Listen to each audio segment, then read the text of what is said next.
Namaskaram, Namaskaram everyone. Namaskaram, Sadhguruji. Good morning, good afternoon, good evening, and Namaskaram, everyone. On behalf of TIE Global, I am Havish Sharma, the current chairman of TIE Global. I welcome all of you, whether you are TIE members, non-members, across various channels, not only just Zoom. First and foremost, I'd like to thank our partners and supporters, Couchbank, for giving us this technical support, Vikas and his team at TIE UK North to bringing this to us, everyone at the Isha Foundation who's worked very hard in the last 5 or 6 days to bring up the right questions. Thank you, everyone. For most of you who don't know TIE or who are not or new to TIE, I'll just give you a 1-minute introduction to TIE. TIE is the world's largest nonprofit organization promoting entrepreneurship across the world. It was established in 1992 in Silicon Valley. Now we've spread out to 61 cities across the world, 14 countries, and each and every continent possible. Our main mission is to promote entrepreneurship. We catch them young. We start from a schools program, go into a colleges program, help young business people, and we mentor them, guide them, support them, and handhold them in every way. Recently, we've started to invest at the bottom of the pyramid at the early stage and idea stage startup ecosystem, where we're investing as angels across US and India. And we really look forward to nurturing entrepreneurship, promoting more and more people successful across the world. I thank Sadhguruji for giving us the time.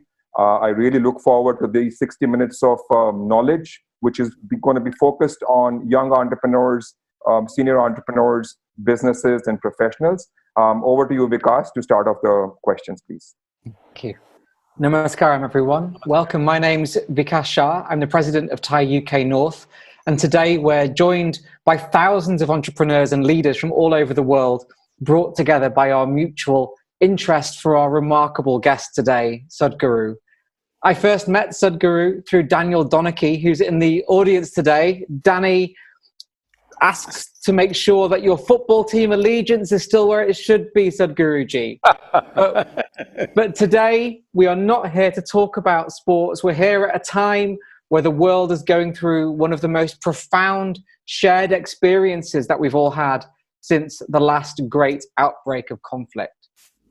So today, I'd like to start, Sadhguru, by asking, we've had a devastating effect on the world from this virus. It's changed the balance of power and the relationships in societies. But it's not a human invader, it is a virus. How should we as individuals, as society, and as countries think about this situation that is happening to us? Namaskaram. Well, when you said it's not a human invader, but a virus, you're making it like being infected by a virus, or this virus pandemic is worse than the World War II that you were referring to in some way. Well, we need to understand this. Most people don't know what is a war. Like for example, in India, though we have seen 4 wars, and America, probably in the post-World War I'm saying, America must have seen about 4 to 5 wars. But for India, the wars are fought on the border. Our soldiers have fought on the border, sacrificed their lives. But for the Americans, the wars are fought somewhere else. But just yesterday, we are commemorating the end of World War II. You ask the Londoners what war meant at that time, because every home was destroyed and around you there's a whole lot of destruction. That is not a joke. So virus is not as big as a war. Though we have to handle it in a war footing, it is not as big. Let's not magnify it that big, because being shot at, being bombed out is a different experience than right now this virus. It is not even being carried by some mice or mosquito or something else that we cannot control. We are the carriers. All we have to do is, if we behave responsibly and consciously, we can stop the virus in its tracks right now, because without us it can't go anywhere. When we are the transportation system for the virus, isn't it in our hands to stop? But that's not how a war happens. When a war happens, it's a totally different affair. So having said that, But at the same time, this is so universal, that is, this is literally covering the whole planet or the entire human population, so it is big, it is not small. Well, many things we have been doing. Well, all of you are entrepreneurs, what I say you may not like a little bit, but I want you to sit back and think, because right now, economy has sort of come to a near standstill situation. When a machine has stopped, it's a good time to maintain and fix that machine, because a running machine is very difficult to fix. Nobody will have the focus to fix a machine, especially if it's running well, then nothing can happen. I must tell you this, in 2008 when I was at the World Economic Forum, well, there was a bit of a, meltdown, and everybody was carrying a long face. These 1,000 and odd people, most of them billionaires, there were a few billions less, and they were carrying such long faces. So they asked me to handle a session called recession and depression. I said, recession is bad enough, you don't have to get depressed on top of it. And above all, right now the way we have built the economic engine on this planet, that it is going at a certain speed, if the economy goes down a little bit, you will be depressed. But if economy goes full steam, we will be damned on this planet. So this is a choice, whether we want to be damned in the next 30 to 50 years' time or we want to be a little depressed. We don't have to be depressed. This is not death, okay? This stoppage of economy does not mean death of human life, nor does it mean economic collapse.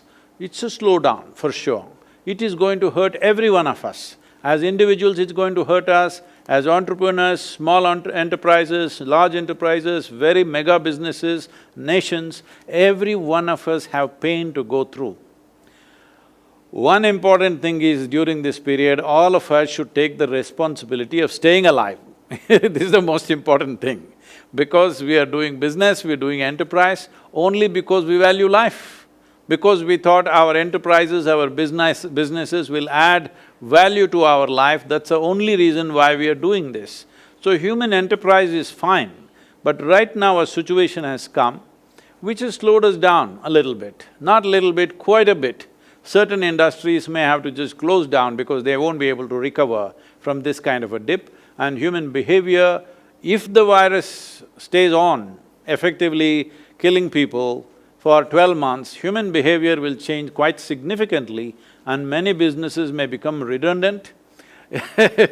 People are fearing God may become redundant, they are scared. If temples, mosques, churches don't open, God may disappear. So they are fighting for that also. So I'm saying the insecurity is not just among you, even the God is feeling insecure that if nobody comes to pray for 12 months, what do? After that, they may not come at all.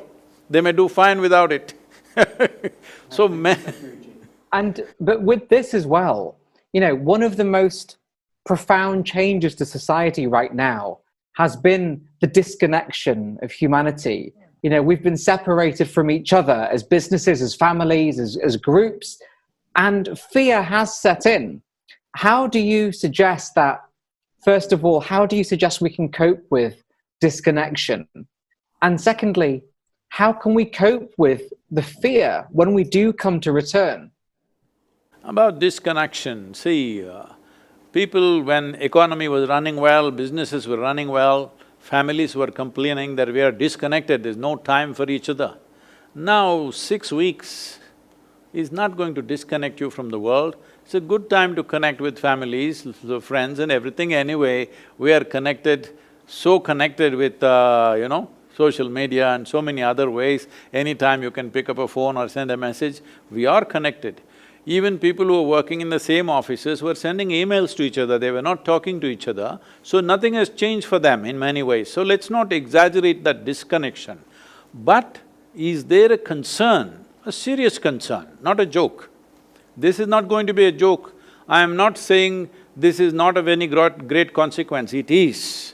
But at the same time, tell me, would we have, as human beings, as societies, as nations, always all of us trying to be, do better than others, would we have stopped and looked at how to redirect the economy? We would not have done, till a major disaster happens. I would say this is a soft disaster. Unfortunately, over 250,000 people have died. But if climate change disasters happen, much more will die. So instead of that, this is a soft one. This is the time that we need to restructure our businesses, restructure the way we run the economy. What is success itself, we need to redefine. For example, in the last 50 years, from 1970, 60% of the vertebrate population has disappeared. There are many explanations being given, accusations being made about where the virus came from, how it happened and all this. But the fundamental simple thing, see, yourself also, I'm saying both of you are outside the country or you're in India and he's in UK, right? So I'm in Manchester Yes. and Mahavir is in India. Okay. Yeah, I'm in Jaipur, yeah. Don't tell me you're a United fan or something. I'm sorry, I Man can't City disclose fan. my team affiliation because Danny's one of my best friends. Okay, that's a good one. The thing is, see, why is it that many Indians have gone out? Because there was no opportunity here, so they've gone out and thrived all over the world. Similarly, any life will do the same thing. I'm speaking for the virus because virus is also a life. We cannot be alive without microbes and pathogens within our body. Without bacteria and virus, we cannot be alive. This one virus is right now causing trouble, so we think virus is our enemy. No, virus is also life. They were doing fine among the animals, especially among other mammals in the animal kingdom, but the vertebrate population has gone down 60% since 1970. And the way the population is going down, what it means is, for the virus, there is no habitat. It has to jump somewhere. So it found us somehow. Whether it jumped in a marketplace or a laboratory, whatever, this is a debate, we do not know what the answers are for this. But it has jumped one way or the other, and this is not the first time it's jumped. Many times these things have happened. When the Spanish flu happened, over 50 million people died. In India, 12 to 17 million people died. That's not a small number. When the world's population was just 2 billion people, 50 million people died. So right now, 250,000 people have died, and especially in a time like this where our ability to travel is quite limitless, every day people are flying all over the world. In spite of that, it is pretty good because our awareness, our medical systems, everything is way better. So we can make this disaster, we can make this virus situation into a minor aberration in our life rather than making it into a major calamity, if only we conduct this properly. About fear. Fear means, you must understand this, about what may happen tomorrow. So essentially what is happening is, right now there is a challenging time in front of us, true, really challenging times like never before for our generation of people. This is the most challenging times we are facing. When there is a challenge in front of you, you must be at your best. This is the most important thing. When there is a challenge in front of you, your competence becomes the most important thing that you need to do. Tell me, when you're in fear, are you very competent? No. The basic faculties will be lost. You will become debilitated with fear.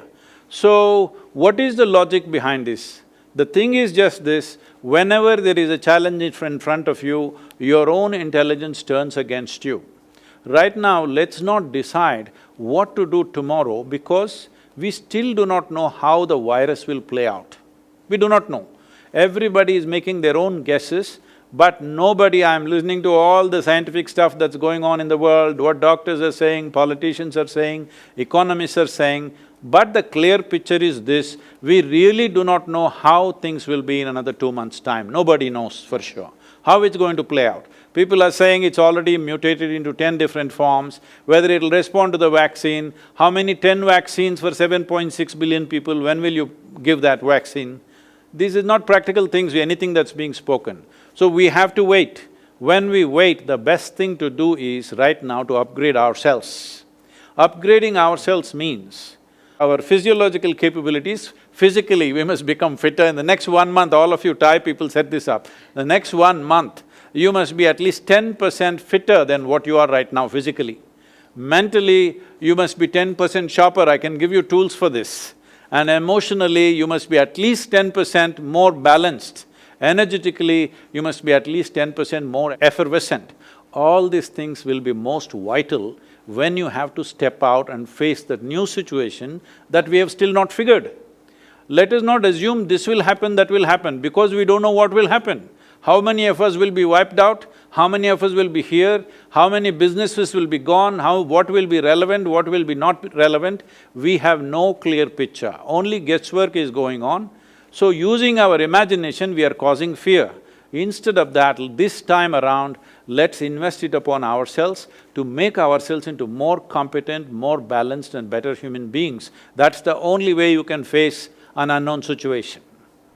Thank you, Guruji. Now, in a moment, I'll pass to Mahavir with some questions from our Thai chapters around the world. But just before we do that, do you think that a crisis like this will change the relationship that we have to our material possessions, our relationship with wealth even? Because these are also very important questions for business leaders. Will this change the nature of what we think is important when it has been money and wealth in the large part for such a long time in society?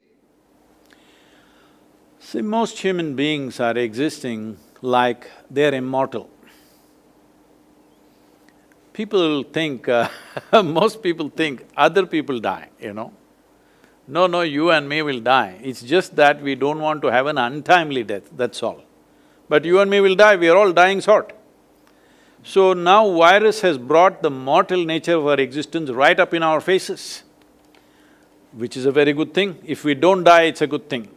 But we realize we are mortal, but we did not die is a very good thing to happen to a human being, because mortality means just this, that you understand that you are on a limited lease of time. If you understand that you are on a limited lease of time, you will definitely organize your life in a more meaningful way than the madness with which people are going on right now. Definitely it needs to happen, I hope it happens, but after nearly 5 weeks of lockdown, in India they opened the liquor shops, whoa! Everybody forgot everything and they piled up like animals on top of each other, they had to close it down now. Now they're doing home delivery of liquor for the first time. Get drunk and be home, don't come out and do a mess. So nothing changed for these people at least. But if definitely the virus situation and this fear and this social distancing lasts for more than 9 to 12 months, definitely the way we relate to what we possess will definitely change, and that is a welcome change. Thank you, Guruji. And now I'd like to pass to Mahavir Sharma in Jaipur with some questions from our Thai global chapters. Thank you, Vikas, and thank you, Sadhguruji. So the first question is from 2 chapters across different parts of the world, Singapore and Silicon Valley. I'm changing the topic from coronavirus and the current crisis to general entrepreneurship and business, and I think we need to move on, as you rightly said in your replies. So, as I told you, we have startups, young startups who are struggling, cash flow issues, who are, becoming tougher and tougher. Established business people also struggling and not knowing what the future is. So my question is that all of us have to become stronger, as you said, mentally and emotionally, and also spiritually, in my opinion. The inner engineering that we all need to work or rework as entrepreneurs, as startups, as professionals. What should one do to restructure oneself from within? See, it's going to be a challenging terrain, no question. Whatever the nature of your business, certain businesses will do very well post-virus for their own reasons, but even those businesses will have to be agile and handle the new terrain that will come in front of them. If you want to approach, let us say you're in Rajasthan, let's say you want to travel the Thar desert, you would want a machine which is well engineered, isn't it? You don't want to go into a desert with a badly engineered machine where anything could happen. So now we are approaching a place where the terrain is not going to be as you expect. Unexpected terrain that we may hit lots of bumps, lots of pits, all kinds of things.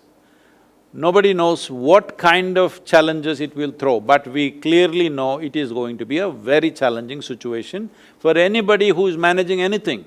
Businesses, nations, institutions, individual lives, everybody will have their own kind of challenges. So when this happens, the most important thing is that you're well engineered. What does engineering mean?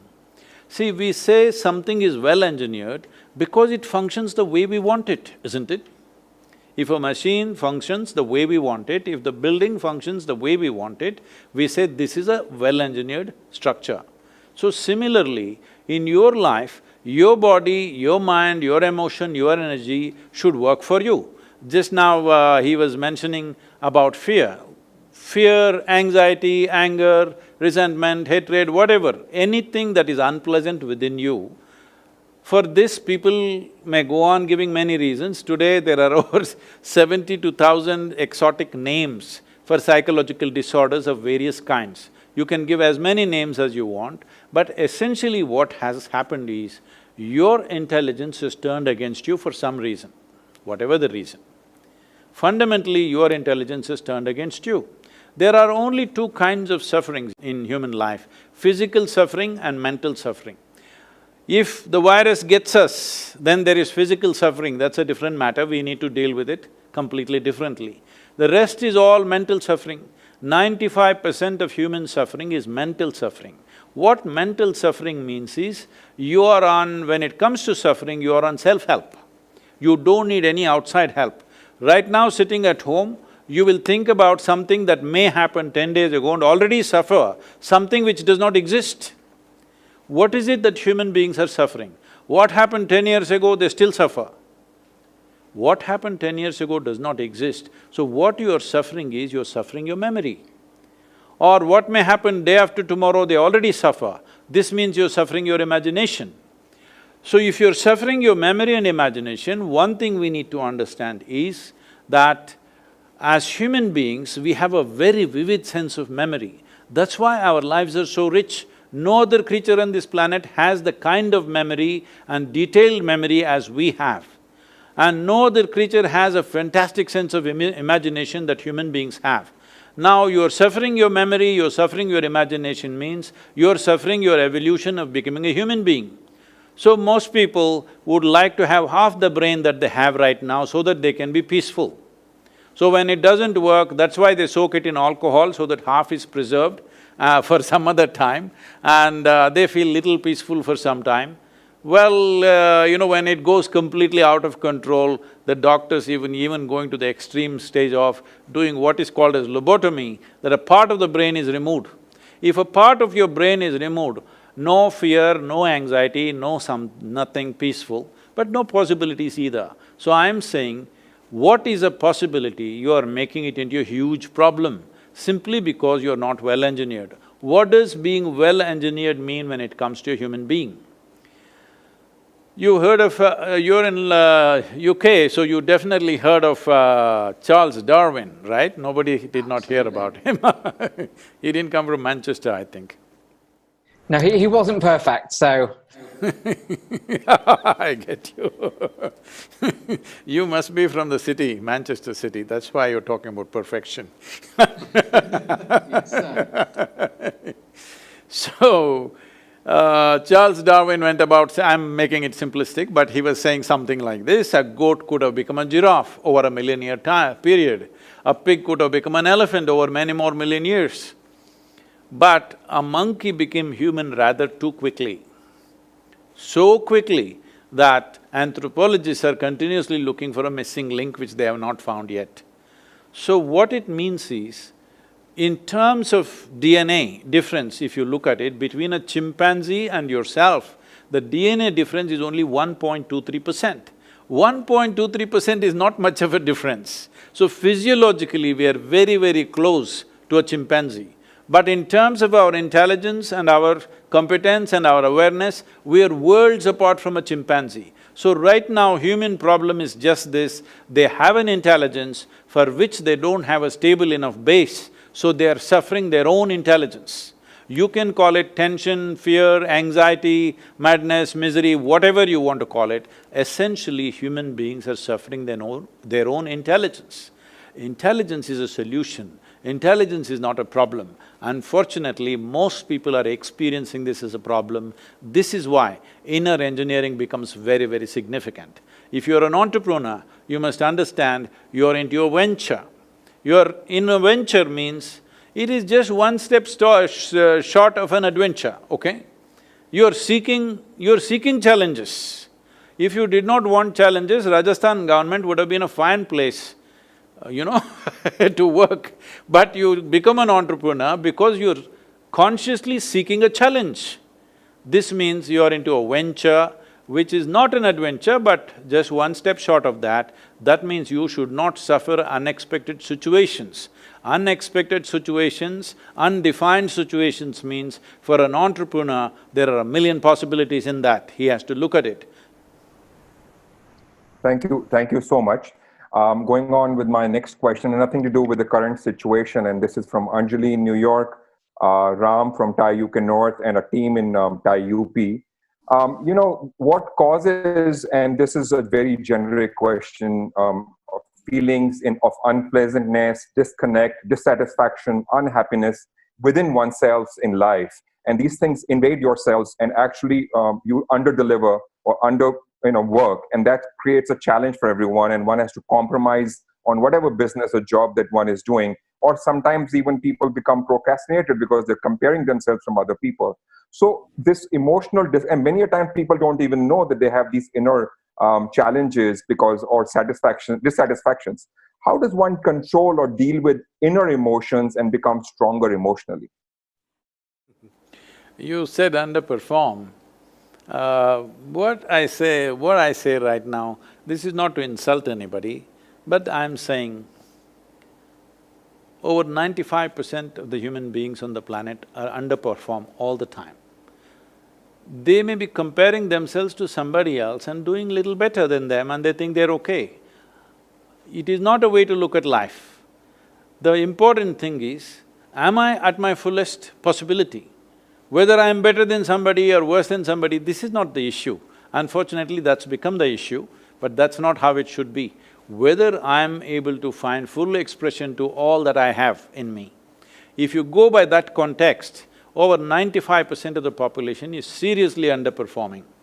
If anybody comes to me here, those people who came here thinking, spirituality means they can close their eyes and do, whatever that kind of stuff, I'm all making them do 5 people's work. Each one must do 5 people's work, otherwise I'm not satisfied. And 7 days of the week, 365 days, we are on and on.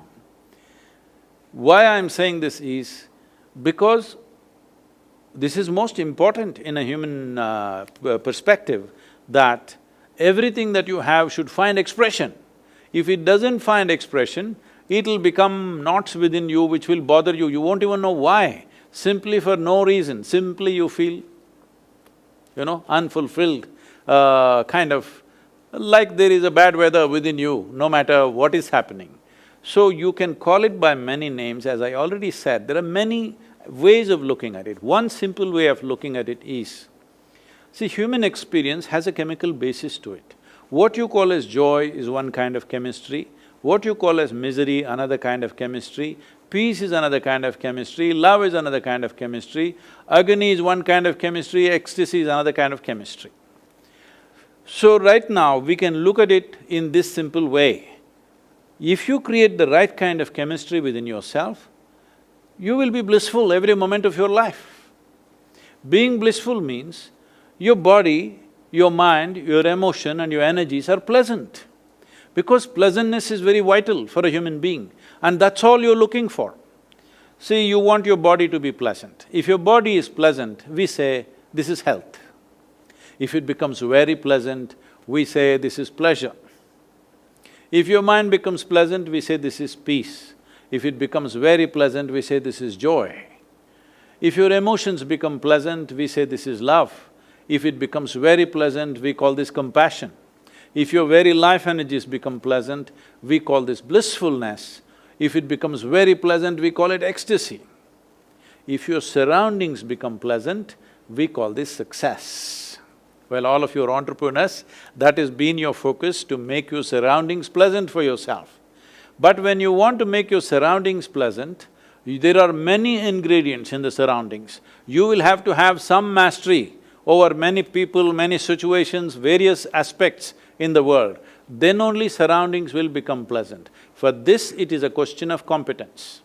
But to make your body pleasant, to emotions pleasant, mind pleasant and energies pleasant, it's 100% your business. To make your body, mind, emotion and energy pleasant, it is absolutely your business. Surroundings are a different matter. That is a question of competence. Not everybody is equally competent when it comes to the outside. But if you're willing, everybody is equally competent when it comes to the inside. It is just that nothing has been invested in the direction. In the sense, your entire schooling system that is there in the world today, tell me, is there any even a moment's focus as to how you should be? It's all about how is the bacteria, how is the cockroach, how is the frog. We even opened up these things and looked inside how they are working, but there is not a moment of turning inward and looking at what makes a human being, what makes a human being tick, what makes him go down, what makes him go up. Is there any science like that in the school? So entire schooling system has been like this. From there, everything has built up, our businesses, our institutions, our nations and societies have built up on the same format on which our education systems have been built. So based on this, we have not invested anything, so there are no results. Well, the question is coming from New York. Unfortunately, New York State is going through a really bad bout of this thing, it's terrible out there. But let's say United States, if you take United States as an example, 150 years ago, 93% of the US population was illiterate. Today it's 100% literate, I believe. How does this happen? Somebody invested in the infrastructure of schoolrooms, teachers, human infrastructure, physical infrastructure. Because of the infrastructure, today everybody is literate. I am asking, where is the infrastructure for inner well-being? That's what we are trying to build around the world, to build infrastructure for inner well-being of the human being. That is one basic focus of inner engineering. Fortunately today, we can do it virtually. See, you're in different places, we are talking to you. Fortunately, for the first time in the history of humanity, we can sit in one place and talk to the whole world. Why I am saying this is, if you look back on the history of this world, many great beings have come who had solutions for the world. Well, Krishna came, he could talk only to one person. A Buddha came, he spoke to a few hundred people. Jesus came, just 12 people and one of them freaked on him. Like this has been the history of this humanity.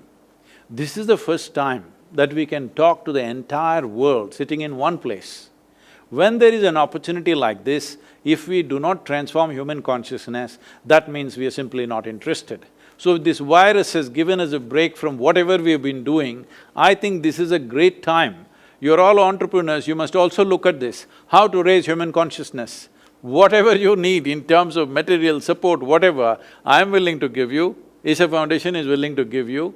You build an enterprise of transforming humanity, because that is the biggest business in many ways, and that is the most vitally needed business on the planet. Sure. Thank you. And that leads to my next question. And, of course, conscious is very, very important in philanthropy and charity, and working for the society is always great. And Thai, has been promoting this philanthropy for all successful people, and we do a lot. This question has come from Thai Coimbatore and Thai Rajasthan.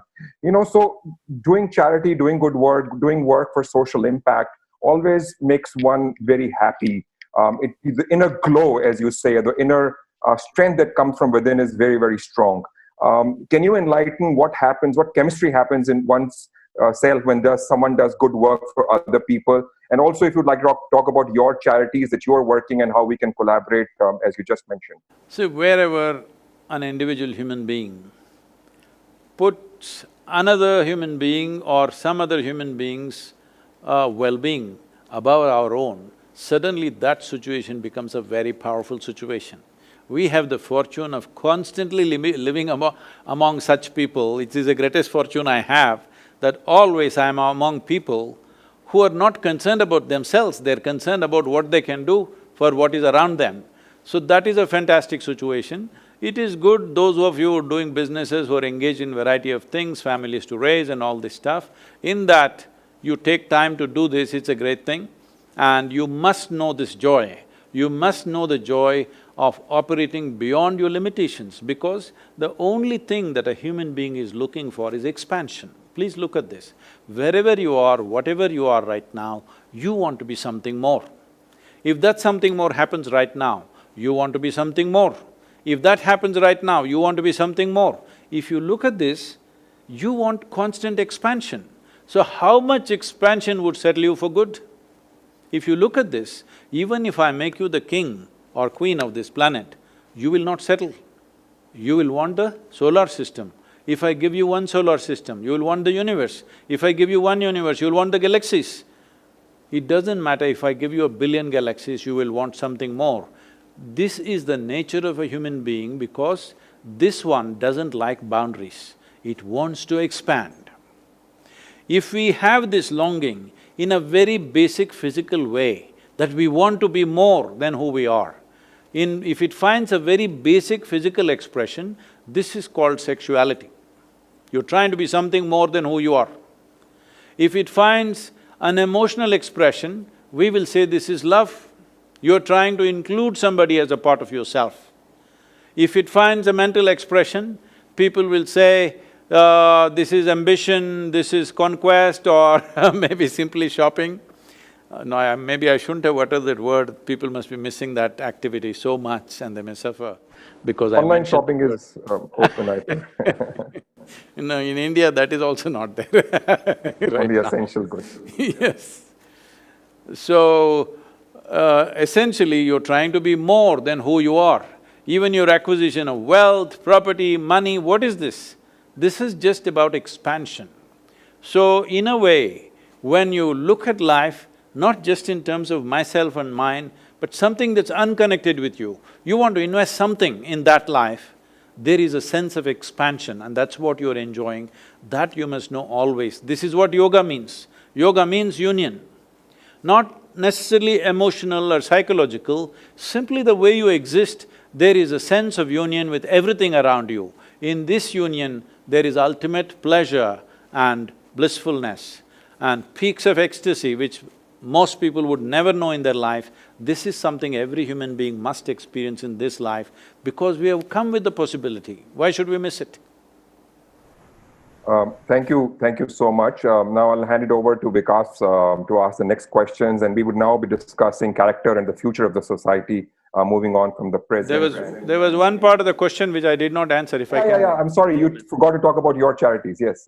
We need to know about… So, I never thought I'm doing any charity, I thought I'm just doing what's needed. In that sense, right now, it is very painful to see that even in the rural India, there are so many people, migrant labor and others, who are stuck without food.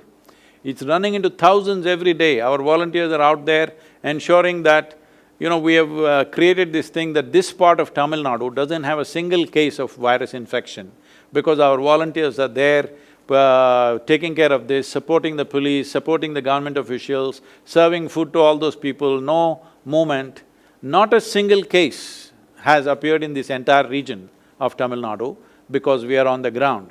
This is what needs to happen to stop this is one aspect. Well, there are issues in this country. What we are focusing on is education, nourishment, health together, and ecology. These are the three main issues in the country and in the world also in many ways.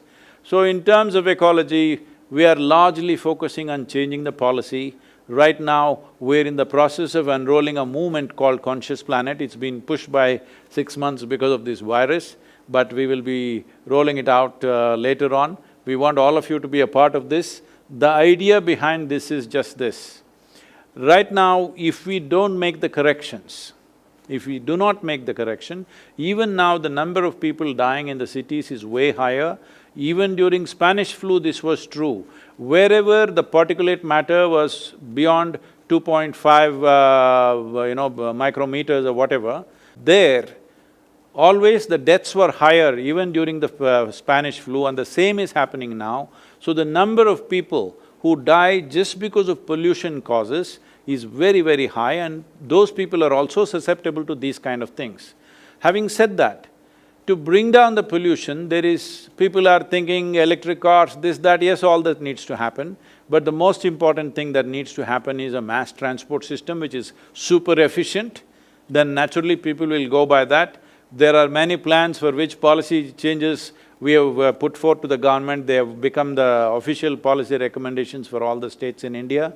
Now we are trying to do this for the whole world.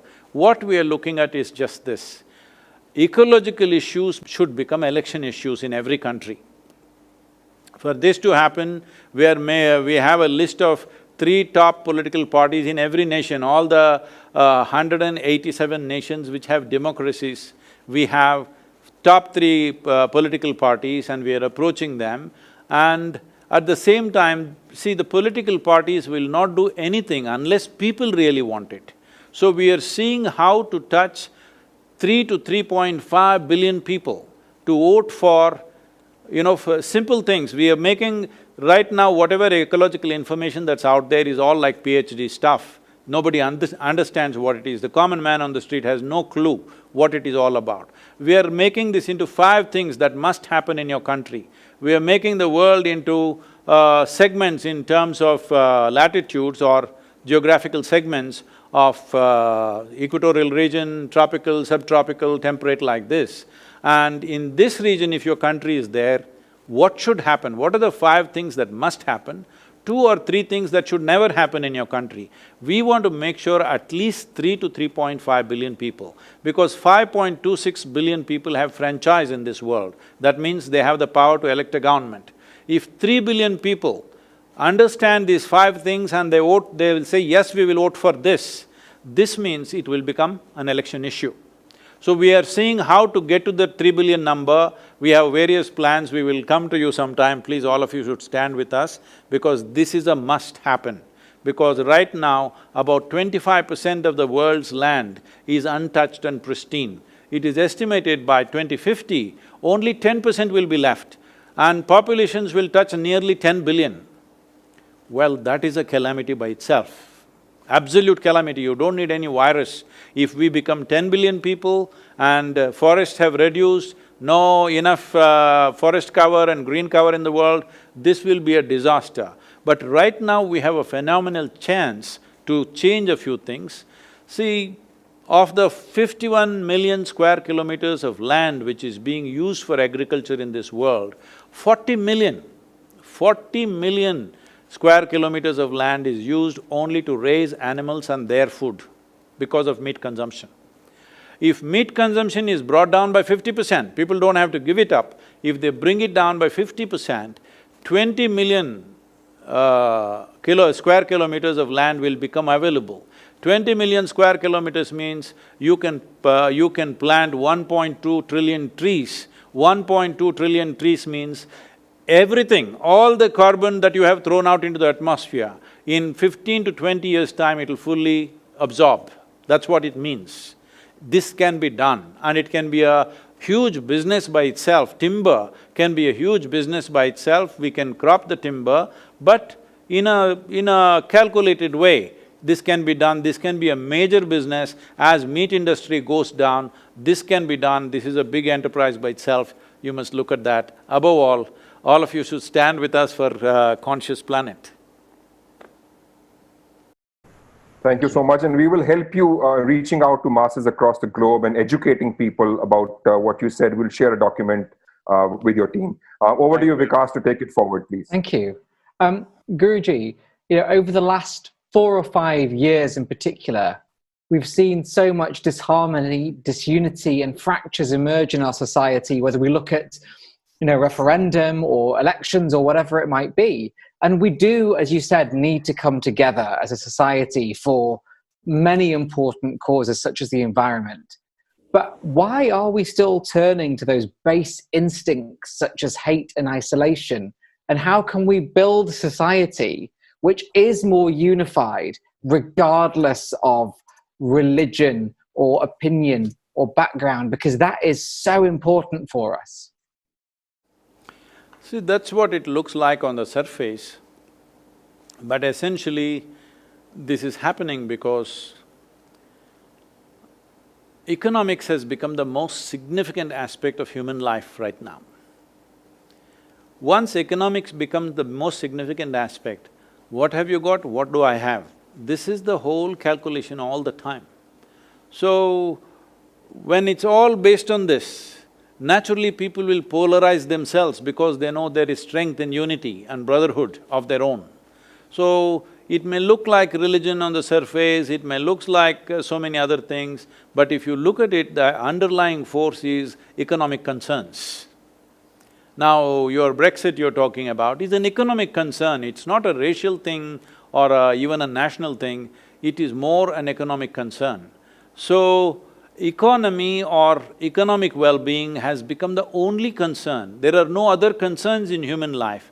Right now, even in London, I see people don't even discuss weather anymore. They only talk about the stock prices and what is happening, what is happening here.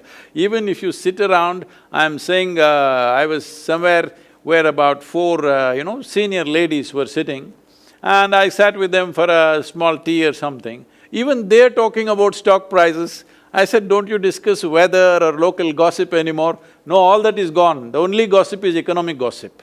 When this happens to any society, naturally we will, we will make groups of our own because that gives us power. If we are left alone by ourselves, we may be smothered by the economic forces.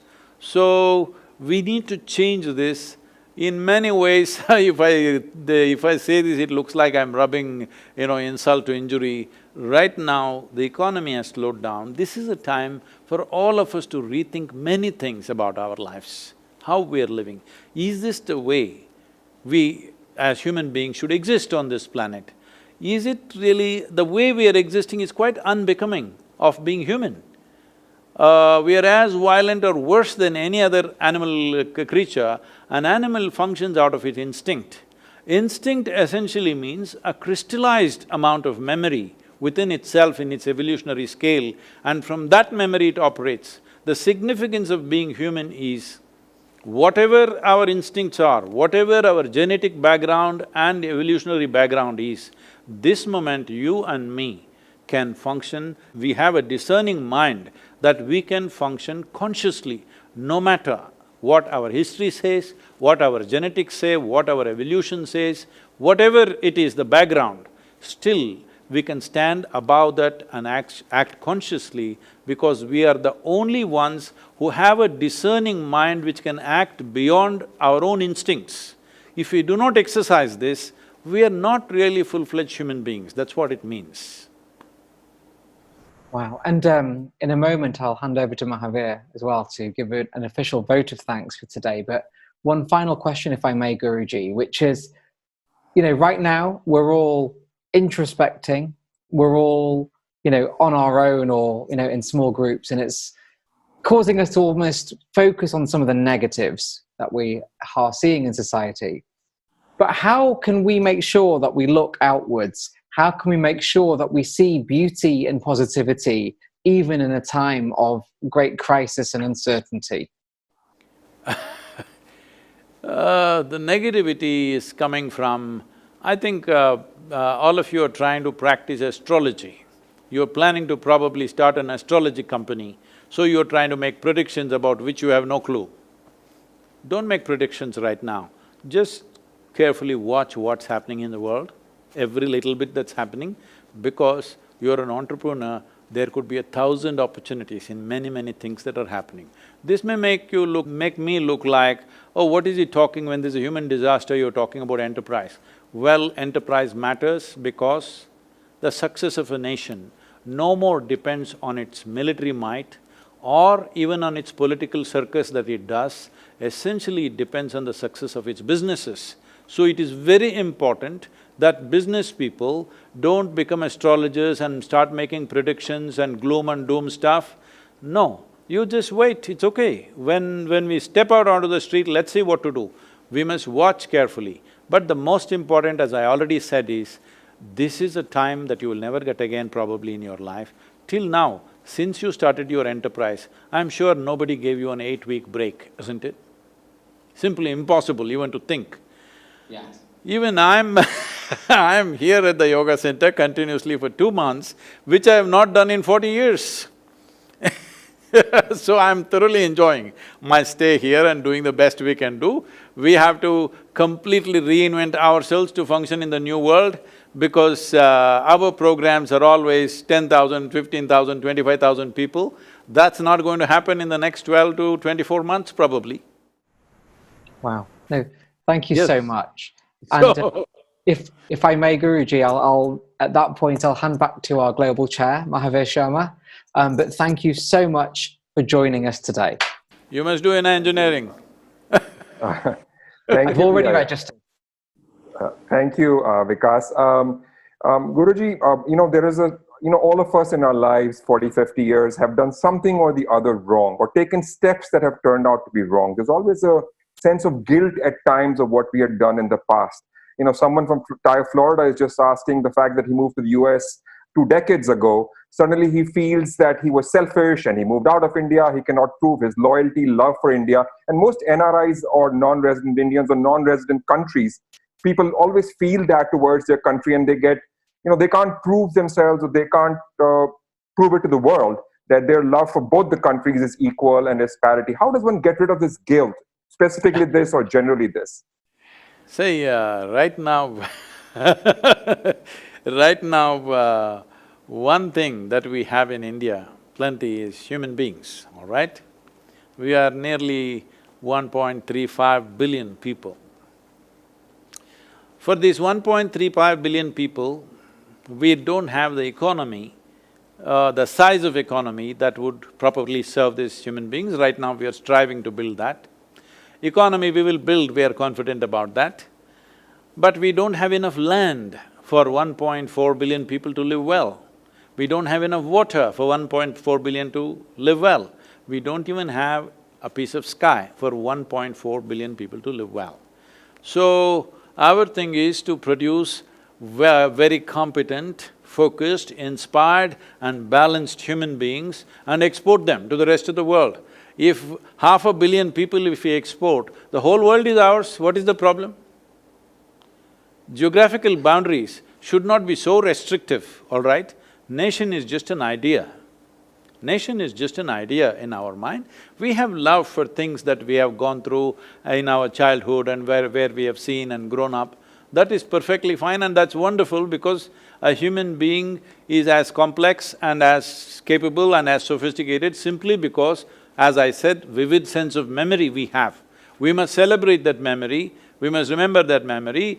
Well, those people who are feeling that way, many of them have come from small villages and now they're doing very well in United States or wherever else.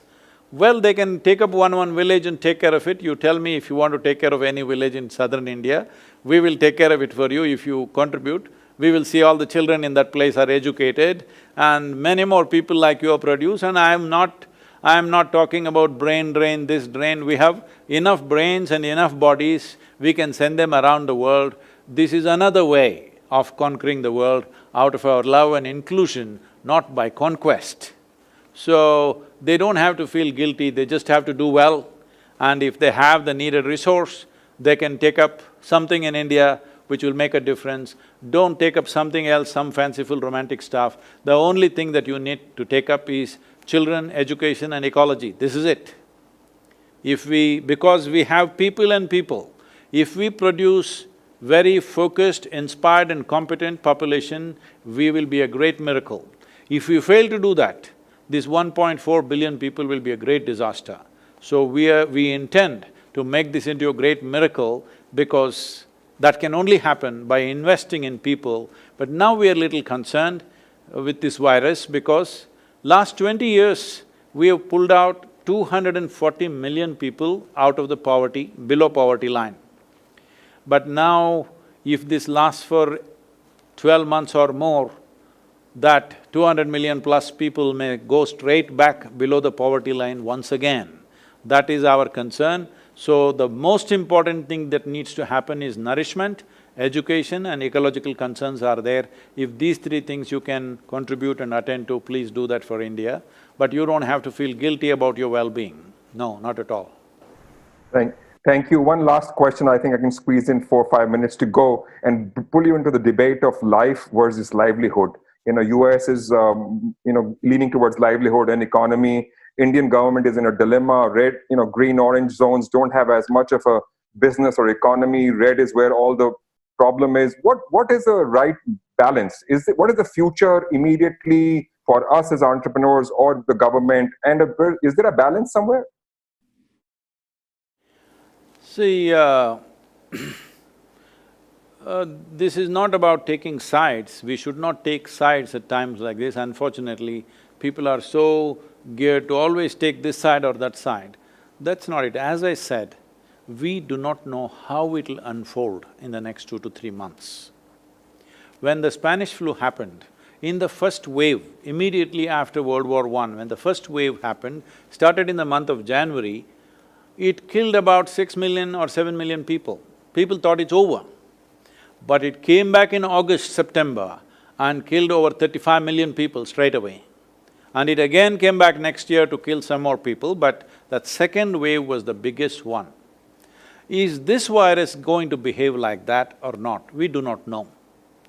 We can only go by what's happened till now. In the past, it's happened in the just a little over a century, exactly the same thing has happened. It's the second wave which really got us. Even now, some of the doctors and scientists are saying the second wave in US will happen in October, November, December, and that's going to be really big.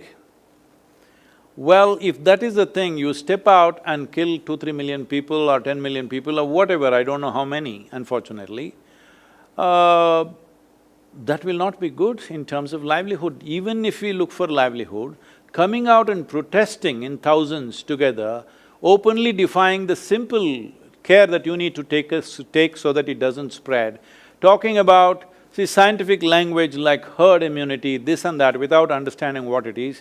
Before herd immunity comes, if we go for herd immunity, I'm telling you, we will wipe out the geriatric population completely. We will wipe out all those people who've gone through organ transplants, cardiac patients, diabetics, all vulnerable population, largely we will remove them. Is that what you want to do in terms of livelihood? Yes, we definitely have to restart the economy, time has come. More than 6 to 8 weeks, if you close down, it'll become a major problem. But how to do it must happen in a planned way, not coming out and talking about your rights on the street. Your rights are there, but there are also responsibilities of being in a democracy, isn't it? Because when what you do is not just about your life, it's going to take somebody else's life. When doctors are being forced to make these kind of decisions, in Italy this was done, that is, suppose me and my mother get admitted into the hospital for the virus, they will give the ventilator to me and let my mother die. How will I live with that? That I took the ventilator and made her die? Or if me and my daughter get admitted for the same problem, they'll give it to my daughter, I will die. When people are being forced to make these kind of decisions, you're talking about your rights, you want a haircut. Come on. Just 50 years ago, you didn't want to have a haircut, all right? Now you're saying you can't live without a haircut, barber shops you want, that is the most important thing, alcohol you want. Please, this is a time where little more responsible and conscious action should come forth from human beings. Should economy restart? 100%, there's no question about that. But how? It must happen in a systematic, disciplined way, not in a wild way.